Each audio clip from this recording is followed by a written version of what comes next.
deleitarnos con el arte del maestro Josep Aznar, que ha tenido hoy la gentileza de darle mejor colorido al acto.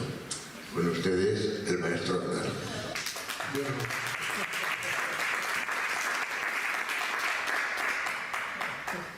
Buenas tardes a todos. Simplemente voy a ser muy breve diciendo que siempre he defendido la igualdad entre hombres y mujeres, desde que era jovencito, la verdad. Y siempre he dicho que cuando una mujer te da amor, nunca le des desamor y mucho menos violencia. Eso lo tengo muy claro, ¿no?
Gracias.